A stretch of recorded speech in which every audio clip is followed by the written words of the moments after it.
मैं नीमच टुडे में आपका स्वागत है। चलिए खबरों की बात करते हो। खबरों में बड़ी खबर यह है कि एमटीएफई को लेकर लीड बैंक अधिकारी ने बड़ी बात कही है। उन्होंने कहा कि ऐसी किसी भी कंपनी में निवेश नहीं करना चाहिए जो फ्रॉड कर रही हो, और अगर कोई कंपनी इस तरह का काम करती है तो उस पर कार्रवाई होना चाहिए। साथ ही कोई भी अगर कंपनी फाइनेंशियल काम करती है तो उसको आरबीआई के लाइसेंस की जरूरत होती है, साथ ही मध्य प्रदेश शासन की अनुमति होना चाहिए।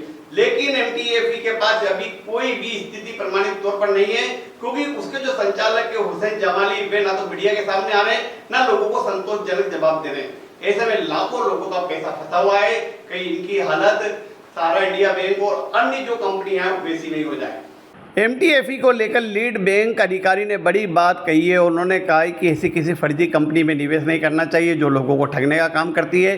साथ ही ऐसी कंपनियां यदि जो वित्तीय लेन देन करती है उनको रिजर्व बैंक के लाइसेंस और साथ ही मध्य प्रदेश शासन की अनुमति होती है, लेकिन एमटीएफई में ऐसा कोई मामला भी सामने नहीं आया है। इसके जो संचालक है हुसैन जमाली, जिन्होंने अभी तक कोई प्रमाण ना तो प्रशासन को दिया है और न ही अधिकारियों को दिया है, साथ ही वे इसे सार्वजनिक भी नहीं कर रहे हैं कि अगर वे इस तरह की कंपनी चला रहे हैं या किसी इंटरनेशनल कंपनी से जुड़े हैं तो उसके भारत में क्या प्रमाण है और किस तरह से अगर वो मनी ट्रांजैक्शन का काम कर रहे हैं तो वो उसको लेकर क्या स्थिति बन रही है। इस मामले में वे खुलकर किसी से बात नहीं कर रहे हैं। बताया जाता है कि जब से यह मामला सामने आया तब से वे नीमच से फरार बताए जा रहे हैं, ना ही किसी से मिल रहे हो, ना ही किसी का फ़ोन उठा रहे हैं। नीमच टुडे ने समय समय पर इन मामले में उनसे बात करने की कोशिश की गई, लेकिन वे अपना पक्ष देने के लिए तैयार नहीं हुए और ना ही उन्होंने कोई बयान जारी किया। इसको लेकर भी संदेह गिराया जा रहा है। इधर नीमच के करीब 1000 लोगों का करोड़ों रुपये एमटीएफ में लगा हुआ है।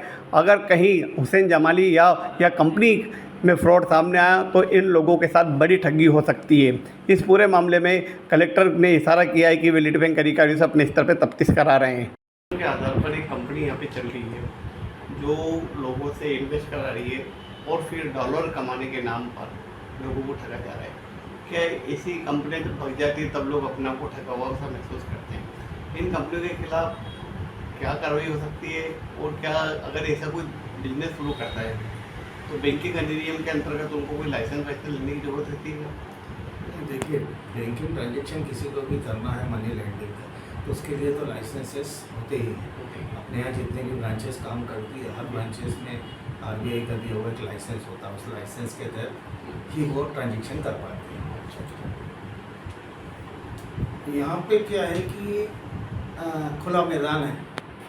कोई भी आपको कस्टमर को, ग्राहक को, गाँव के लोगों को, अनजान लोगों को किसी भी प्रकार के प्रलोभन दे के कि आपको इसमें ज़्यादा फ़ायदा हो रहा है, आप यहाँ इन्वेस्ट कर दीजिए, तो ऐसी चीज़ों से लोगों को बच के रहना चाहिए। क्योंकि कोई भी काम धंधा करे, किसी भी काम धंधे में 8%, 9%, 10% से ज़्यादा का बिजनेस नहीं मिलता है प्रॉफिट का। अगर यदि कोई आदमी इससे ज़्यादा आपको दे रहा है तो मतलब वो तो आपके फंड को किसी गलत जगह यूज़ कर रहा है और या फिर आपको झांसा दे रहा है। क्योंकि इससे ज़्यादा वो कमाएगा तब तो वो आपको उतना दे पाएगा। अब आप खुद ही बता दीजिए कि आज की तारीख में अगर यदि आपको कोई 14% इंटरेस्ट देना चाह रहा है तो उसको वो 14% वो आपको तब दे पाएगा जब इससे ज़्यादा कमाएगा। यानी वो जिसको भी उधार देगा उसको 14% से ज़्यादा है ना 16%, 18% देगा। आज की तारीख में 16% और 18% को उधार कौन लेगा? सही बात। जबकि इतनी सारी बैंकें खुली हुई हैं जिसमें कम इंटरेस्ट रेट पे पैसा मिल रहा है, तो इतने ज़्यादा ब्याज दरों पे कौन पैसा देगा? जब वो कमा नहीं पाएगा तो आपका पैसा रिटर्न कैसे करेगा? अच्छा सर, ये जो चेन सिस्टम बनाता है कि आप हमसे जुड़िए, उसके बाद फिर नीचे लोगों को जोड़ते जाइए और आपको कमीशन मिलता जाएगा, तो ये जो चेन सिस्टम वाला जो पहले भी कई फ्रॉड कंपनियाँ आई हैं, तो लोगों को जागरूकता के लिए क्या करना चाहिए कि इन लोगों से बचे, फिर ठगा सा महसूस करते हैं? कुछ नहीं, मन के लालच को नियंत्रित करके रखें। सरकार ने इतनी सारी बैंकें खोल रखी हैं, उस पर ट्रस्ट करें, उनमें अपना पैसा रखें और कभी भी ऐसा प्रस्ताव अगर यदि किसी के पास आता है तो अपने आसपास के प्रबुद्ध लोग जिनको वो ठीक समझते हैं उनसे चर्चा जरूर करें। उसके पहले ऐसी कहीं भी इन्वेस्ट ना करें। अच्छा सर, डॉलर कमाओ और उसको फिर भारतीय करेंसी में कन्वर्ट करके पैसा दे रहे हैं, तो इसमें कहीं ना कहीं आरबीआई की अनुमति की जरूरत रहती है या ये लोग सीधे इस तरह ट्रांजेक्शन कर सकते हैं?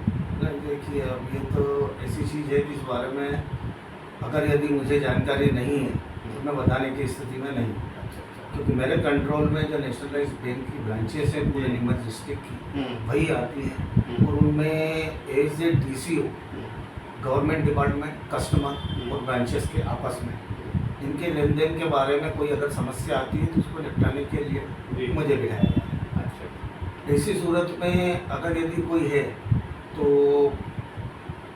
नेट पे सर्च करें, RBI को चिट्ठी लिख सकते हैं, RBI के मेल पब्लिश होते हैं, उन पे आप पूछ सकते हैं कि इस तरह की कोई कंपनी लाइसेंस शुदा है क्या, तो वहाँ से आपको रिप्लाई मिल सकते हैं। अच्छा, कलेक्टर साहब अगर इस मामले में लोगों को ठगने से बचने के लिए अगर कोई इन्वेस्टिगेशन देते हैं, इस मामले में इन्वेस्टिगेशन करके पता लगा सकते हैं कि आखिर ये कौन फ्रॉड कर रहा है?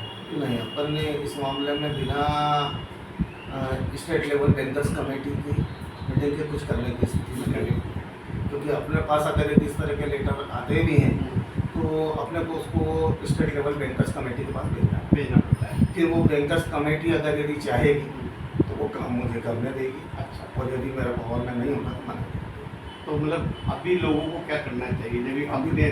लोगों को सबसे पहले एक चीज़ का ध्यान रखना चाहिए कि जहाँ सामान्य ब्याज से ज़्यादा ब्याज का लालच लोग कहीं भी मिल रहा है तो वो पूर्णतया सचेत हो जाए कि यहाँ कोई ना कोई किसी भी प्रकार का धोखा होने की संभावना है।